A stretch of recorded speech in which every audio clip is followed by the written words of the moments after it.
What's going on, Bulls fans? Welcome to another episode of Chicago Bulls Central, your number one spot for everything Chicago Bulls related. On today's episode, we're going to talk about Nikola Vucevic's fine for giving the ref a finger. We're also going to dive into the mailbag because it's Saturday. That means it's the mailbag episode. So this episode's focused all on you guys. We're going to get into all that and more right after this.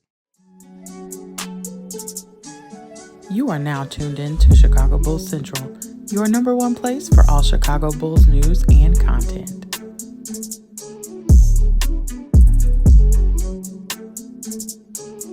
All right, Bulls fans. So first up, Nikola Vucevic got fined $15,000 for flipping off a referee in the game against New Orleans Pelicans. Now, this isn't major news. I think it's more funny than anything because just looking back at that whole moment, the way he casually put up the finger, some people said that maybe he was actually doing it gesturing it towards a player, not a ref. It doesn't matter at this point. The NBA has fined Nikola Vucevic $15,000, which is bananas.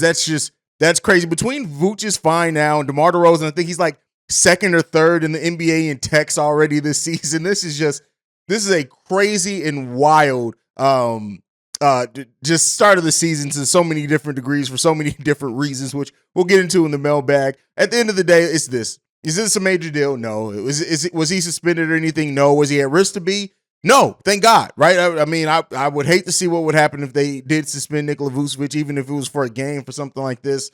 Considering we're going up against Denver next, that would just been the next thing to happen. There's just always something going on with the Chicago Bulls that, it kind of is what it is there. But, luckily outside of that, no other major deals or major issues at all. It does suck. I won't lie. It does suck that, he gets fined after a game where he just, his frustration just came out. And we have a voicemail on stuff with the referee, so I'll wait and get into a lot of what I want to say there then. But at the end of the day, Vooch fine, $15,000. Let's go ahead and move in. Let's jump into the mailbag. This first mailbag voicemail is from Paul.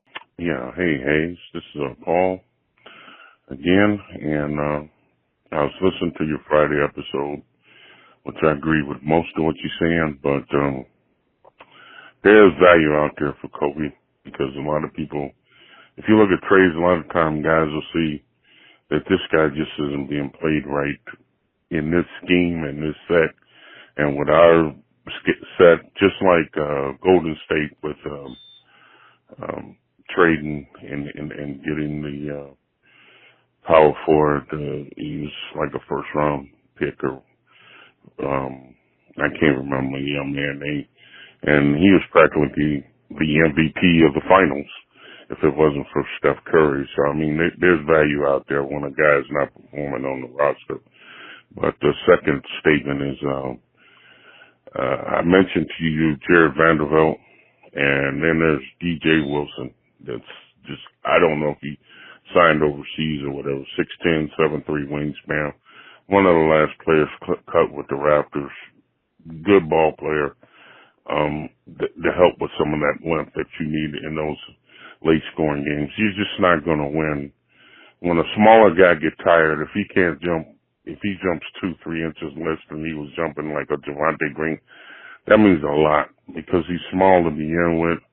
And after he ran up the court 20 times, he's just not going to have that explosiveness that he had when he comes in the game and he's fresh. And, so that's something the team needs to explore. And the last thing, Billy Donovan, he's not good at coaching guys up or getting younger players better. I mean, I'm looking at Portland, the way Chauncey Billups, and you look at New Orleans Pelicans with their coaching staff. A lot of these coaching staffs, they can coach these young players up and get them to that next level real easy.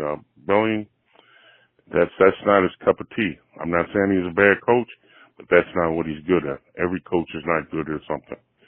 And I appreciate your time. Thanks. You have a good day.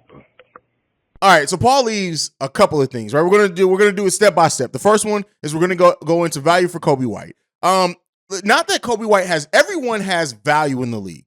It's just, is that value comparable to it being worth trading the player?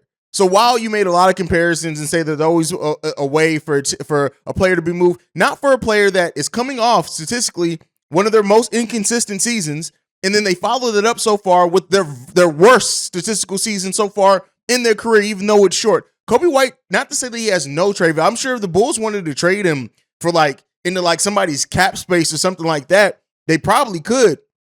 But at that point, it's not worth it. You might as well let it play out in free agency. And I think that plays a part as well. And for example, you made the comparison to Wiggins, right? You made that comparison. I believe you were talking about Wiggins when you talked about a forward on Golden State who really played a big for the Golden State Warriors last playoff run. But the difference between when the Golden State Warriors traded for Andrew Wiggins at that point had 3 seasons of averaging 20 points per game on efficient shooting. Even his seasons outside of that, his rookie season 6. So Wiggins he had disappointed some people according to where he was drafted, right? Absolutely. Being the first overall pick, there were absolutely some people that were disappointed in Wiggins' ability to carry a team because he's just not that player that can carry or elevate a team. But don't ever really compare Andrew Wiggins to Coby White, because Wiggins came in and performed in his season hugely, right? Having 3 seasons of averaging 20 points per game before the Golden State Warriors bring you in, that's not nothing to shake your head at. So, yeah, he played big. He's always had the ability to score. He did step up his game a lot last season, but let's not act like it was just nothing.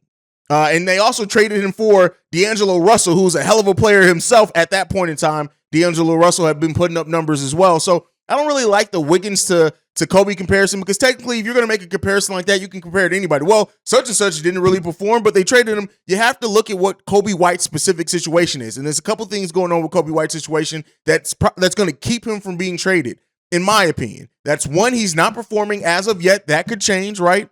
2, any team that's interested in him is probably going to be a team that's bad. Those teams tend to have some cap space. They can throw money at Coby White this offseason rather than trade assets for him and hold on to their assets. That's always the difficult thing when you get a player that's at this point and the team doesn't know what to do with him. That's why you see a lot of teams, even with like the Mo Bamba situation, how they waived his rights but still signed him back, and now they're not even playing him. But you see that type of thing a lot in the league, is where because rather than lose a player for nothing, right? Or whether at this point, whether you trade a player and give up assets, you might as well wait when they're free agency and restricted free agency at that. And then if teams are smart, they're looking at how much money the Bulls are about to spend because they have to extend Io, just extended Zach LaVine. Caruso still under contract another year. Zoe still has another 2 years on his contract, I believe, after this. That's a lot of money at the guard position. So teams are probably going to try to wait it out. And even if they end up overpaying for Coby White, keep in mind, if you're a bad team that is trying to bet on the potential of Coby White, yeah, if you end up overpaying, it's okay. You're not going to be in contendership anyway. You give Coby a 2+1 by the time you're ready to contend, or you take a look at things. Coby's off your books. So there's a lot of logical reasons that would keep the Chicago Bulls from trading Coby White. Now, you made this comparison, or not comparison, but you also brought up DJ Wilson. DJ Wilson, I looked at his measurables. He's already, the thing that I think, he's never really done anything on the NBA level. He's had opportunities. Not like he's played 146 career NBA games. In that time, he shot the ball, 41%, but on very few amount of shots. He's averaging 12 minutes per game in his career and only 4.4 points per game in his career. So I'm not really looking at DJ Wilson as somebody the Bulls should go after. The Bulls are going to go after somebody. They're going to go after somebody who you're surefire and you know what you're getting from them. Not somebody that's toiling around in the G League right now. He plays for the OKC Thunder team. So, Paul, while I do appreciate the voicemail again, I got to kind of disagree with you on a couple of your points there. Again, not to say that my opinion holds more weight than yours, because it doesn't. We could very well see Coby White traded, and maybe to a team that sees his potential and has a clearer role for him and can let him get up a bunch of shots. I just don't know if the Bulls do end up moving Coby White this season, if it nets back what some Bulls fans are wanting. But all right, let's go ahead and move from that one. Let's get into this next one. This one's from Jamal. What's up, Hayes? It's your boy Jamal back again. Another voicemail. So you got 3 minutes. Let's get started. So another week goes by. Bulls took some major L's this week and everything that I wasn't too happy about. It looks like we are heading in, I don't want to say the opposite direction of last year, but things that we did really well last year, we're not really doing well this year. Prime example being the fact that last year, when it came to not clutch scoring, but winning games in clutch situations, we were one of the better teams at doing that. Whereas this season, we don't seem to be doing so well when it comes to executing in the clutch. And I think that still goes along with the Bulls having to just get better, man. I mean, I know I can say growth all day long and it gets tiresome, but it really is that the Bulls have got to learn and be able to come together and learn how to execute well, both offensively and defensively in clutch games. There's been too many times where we turned the ball over or just did not execute well enough on either side, and it led to other teams getting easy buckets and things like that, or easy stops. We have to play more disciplined defense. We are fouling way too much. And yes, the refs have been some bitches this season and everything like that. No disrespect to them, but like they've not been the best refs in the world. But there's only so much blame you can give them. They had some shoddy calls against the game against the New Orleans Pelicans, some missed calls. But at the same time, you know, we still have to be disciplined about not getting into foul trouble, especially early. In the fourth quarter, we were in the penalty with like 9 minutes left, 9.5 minutes left. We have got to do better. But another thing that needs to be worked on, and this is coming from the coach, Billy Donovan. You know how I feel. I don't really hate Billy Donovan. I think he's a good coach for what we're looking for right now. But if he ever wants to get to that point of being a true championship-level coach, he has got to learn how to adjust on the fly. And that's something that I think he does not do a very good job on. Adjusting after a game, I think he does an excellent job at that. You know, that's evident by the 2 back-to-back games against Toronto. Learning to adjust after a game is one thing, but great coaches learn how to adjust on the fly. Phil Jackson did it, Greg Popovich does it, Steve Kerr can do it. You have to know when matchups matter. There was no reason to have Alex Caruso out there as a fourth guard out there when you have Zach DeMar and Goran Dragic out there as well. You needed to have Patrick Williams in there because Patrick's playing excellent defense and can actually size up against Zion and Brandon Ingram. So those are things that I have my thoughts on. Let me know what you think, man. As always, see where it go, Bulls. Peace. All righty. And so Jamal, always, like I said before, Jamal, you really need to think about getting a podcast, brother. Like, and I don't even say that as a joke. Like your ideas are all very well thought out. You clearly watch the team, right? That's the biggest part in this, and you're passionate about it. But you said you're concerned about are the Bulls headed in the right direction. And on the episode yesterday, the daily episode on Friday, I talked heavily about that, right? How the Bulls in clutch possessions and clutch time just have not been good this season.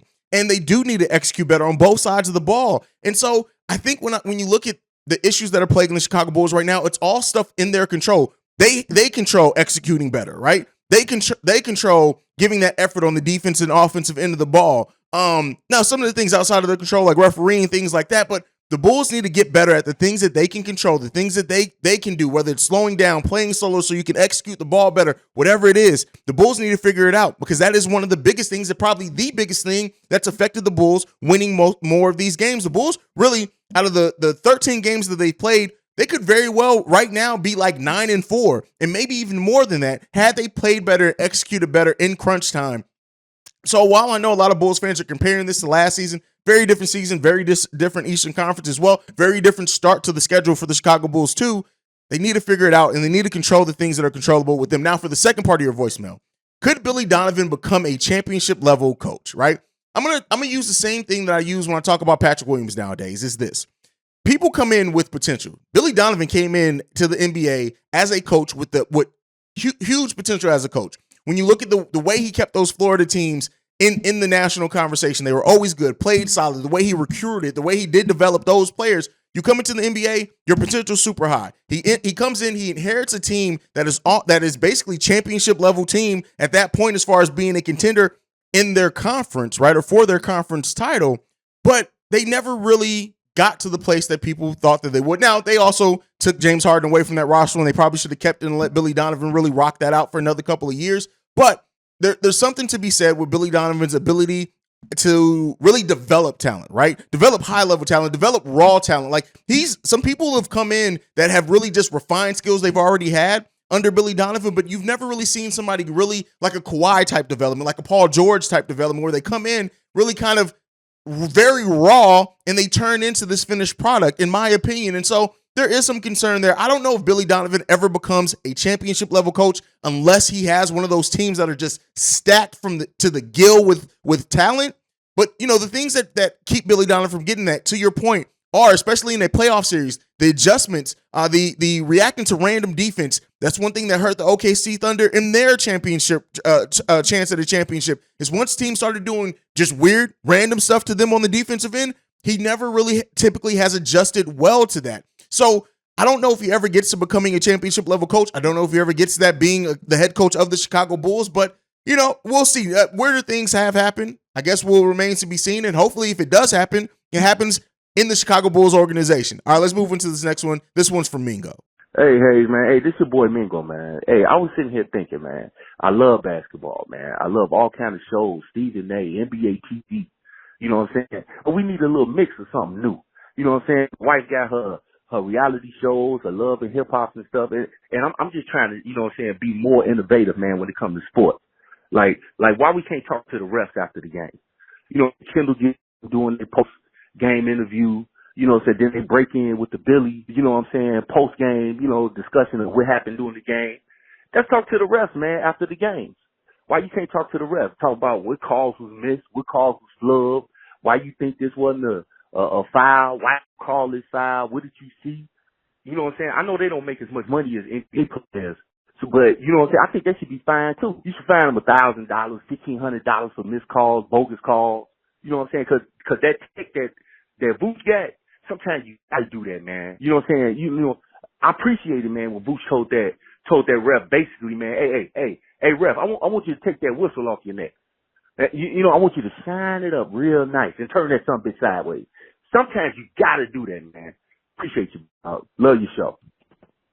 All right, now this is the one that I alluded to a little bit earlier, and he asked about should refs have a media availability after games. And here's the reason why I don't think the NBA. I agree. Let me be clear here. First off, say I would love for that to happen. I think that does happen. I think they need to be held accountable. I wouldn't mind seeing some fines levied towards referees when they clearly have this history of getting calls wrong. But why they don't have media availability? Because I think the Tim Donaghy thing plays a part. You don't want the referees to become stars. You don't want the referees to, while it's part of my issues that they're dictating these games a lot, and that's problematic, but you don't want the referees' personality really to get out there. I don't think the NBA does. They don't want them to sit there, and then the next thing you know, refs are like, he ended up with the media and stuff, and it's just like their personalities make people forgive them or whatever else. The refs are there to do a job. If the referees are doing their job well, you don't necessarily notice the referees specifically are there, right? If they're calling the games fair, even, and consistent, you don't even think about it. You just kind of, all right, the officiating was good. We don't pay attention to who the refs are. I think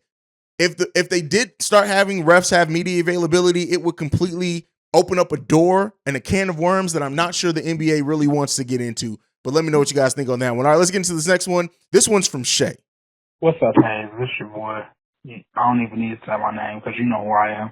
But I was thinking, with Patrick Williams and Ayo Dosunmu playing such great defense these last couple of games that we've had, and them completely taking some of the best scores out of the game, do you see a future defensive player of the year in either one of their futures?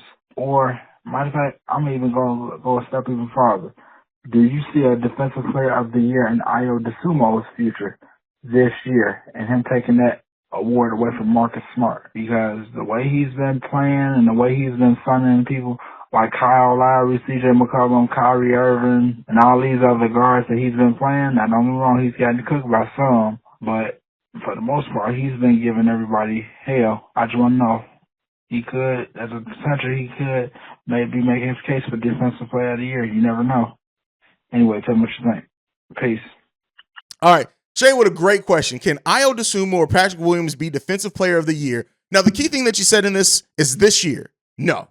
No. The team has to have a level of success they would like that. I don't know if this team's going to have this season, right? Not to say that I'm down on the Bulls season, not to say that I still don't think the Bulls are a playoff. I think all of it. The Bulls are still a playoff team. They still have a chance to get to the second round, I think, or maybe more. We'll see how this team looks when Lonzo gets back. But at the end of the day, I don't think that the team is going to have the top of the Eastern Conference type success for these players to get on that radar. Ayo Dosunmu, I do think, will win a Defensive Player of the Year award in his career, just looking at the way he guards. Like, he has every opportunity to, or a 6-man of the year award once Lonzo comes back and he's off the bench for a full season. There's definitely potential in Ayo Dosunmu to be that. Absolutely potential for that. But the key thing you said in this year, I'm not sure. Now, as far as Patrick Williams, I do think that he can. I think Patrick Williams isn't the type of disruptive defender that Ayo Dosunmu is. Like, Ayo steals, blocks, like to a degree, but you feel it, right? Because he's at that position of point guard. When Ayo is doing things and playing amazing defense, it's so damn evident that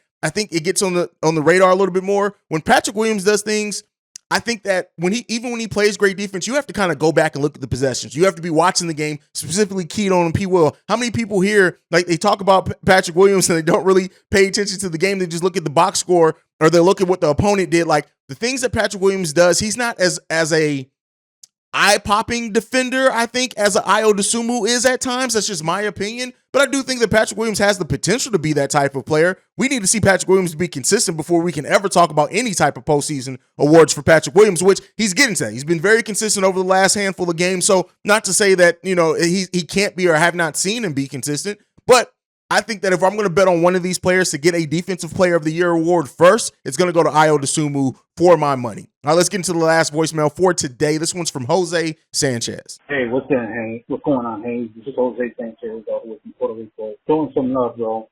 Really appreciate, what you've done in Chicago Bulls Central, Chicago Bears Central also. And just wanted to, come through and actually give you a little a hot take that I have. I know it might not be a very popular hot take, but I'm thinking about this basketball-wise and what it can do for the Bulls, at least this season. And it's, my hot take is, why don't the Bulls make a trade for Kyrie Irving? I know, money-wise, it's not going to happen because of Kyrie's contract, but then again, think about it this way.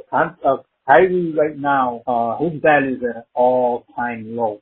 I mean, Brooklyn's going to be lucky if they get a second-round pick for him. Because, teams that right now are not, chomping at the bit to get him with all the situations going around with him. But like I said, think about it from this perspective. Basketball-wise, what he can do for the second unit for the Bulls. I mean, if you can sell him on coming onto the Bulls, coming off the bench, man, would that elevate that bench in a heartbeat. I mean, imagine him, and the trade would be, get Coby White, Tony Bradley, Marko Simonovic, and whoever else for him. If you have, say you have Kyrie, Devontae Green, have him coming off the bench, Ayo when Lonzo comes back, Alex Caruso, can you imagine, that unit, that bench unit? He's a much more reliable scorer than what Coby is right now. He's a better playmaker. But like I said, his situation was, the Brooklyn Nets are not going to get a lot for him. So I'm just saying, why don't the Bulls just, throw it out there, see what Brooklyn says, and, see what comes of that. I mean, like I said, it would benefit the Bulls in the long run. Basically, well, not even in the long run, in the short run, for this year, because he's free agent, I guess, next year. But that would benefit the Bulls a lot. So, tell me what you think. Like I said, appreciate the work you've done in Chicago Bulls Central, Chicago Bears Central. And, looking forward to hearing more from you, bro. All right? So, peace all the way from Puerto Rico. Take care, bro. All right. So, I disagree with a couple of things in this. First, you're saying that teams aren't willing to buy, kind of like what I said about Coby White. Kyrie Irving is an unrestricted free agent this offseason. It makes no sense, really, when you look at teams, when they look at the turmoil and everything going down in the Brooklyn Nets. Like, if the Brooklyn Nets wanted a whole lot, it just doesn't make sense for you to give it when you possibly could have the chance to sign him as a free agent. And keep in mind, even though he's an unrestricted free agent, if you still need to, you can do a sign and trade if the Brooklyn Nets, especially if they're blowing it up or just want some talent back to not lose Kyrie Irving for nothing, you still have the option to do that. That's why I think we don't really see, and we don't even know if Kyrie's made available. Something came out today that him and the owner of the Nets actually met. They had a positive meeting. Joe Tsai is confident that Kyrie Irving has no anti-Semitic views, so he's on his way back to the team as well. I don't know if they can forge that relationship enough for him to stay there long term. I still think he's probably gone in the offseason. But, I don't know if that, you can buy low on Kyrie is a thing. And that goes into my second point specifically about the Bulls. The Bulls just don't have the assets to trade for Kyrie Irving. They don't. Like they don't. They don't have the picks. They don't have really the easy salaries to match. Sure, you can work up something in the trade machine, but not something that necessarily makes sense. I wouldn't see that they give up Lonzo for Kyrie Irving. Then you mentioned Kyrie Irving coming off the bench. I tell you what, Kyrie Irving ain't coming off the bench, brother. He's not coming off the bench for anybody, I don't think. Could be wrong on that, but I don't think that. So if you look to make a move for Kyrie Irving, that's for him to be your starting point guard. At that point, you kind of have to include Lonzo. I don't know if the Bulls are willing to do that, again, because Kyrie is an unrestricted free agent at the end of the season, so you have no guarantees he's going to stay there. That's why a couple of logic reasons I don't think the Bulls do it, a couple of financial reasons I don't think the Bulls do it, and just I don't think the Bulls have the assets, even if they really wanted to. I guess if it was a hard thing, if AK was like, Kyrie Irving is the missing piece to make this Bulls a championship contender, they'll find a way to get it done. I just don't know if they see that, especially when you look at the money that he's probably going to command, even if you do re-sign him in the offseason. So that's why I don't necessarily see Kyrie Irving coming to the Chicago Bulls. But again, like I say always, that's just my thoughts. I can be completely wrong. We can get to February and Kyrie Irving could be a Chicago Bull. Don't think it's likely. Is it a possibility? Anything's possible, to quote Kevin Garnett. So I guess we'll see on that one. But that's it for the Mailbag episode today. Make sure you guys get in those voicemails if you want to sign off, because we do Mailbag Saturday and Sunday. So we'll have another Mailbag tomorrow as well. But outside of that, make sure you're following the show at Bull Central Pod. You can send us any feedback, questions, comments, concerns, bullcentralpod@gmail.com. Lastly, if you want to leave a text or voicemail to sound off and get your voice heard on the Mailbag episodes, the number to do so, 773-270-2799. We're the number one spot for everything Chicago Bulls related because of you guys. And like I like to end everything on, go Bulls. Love you guys.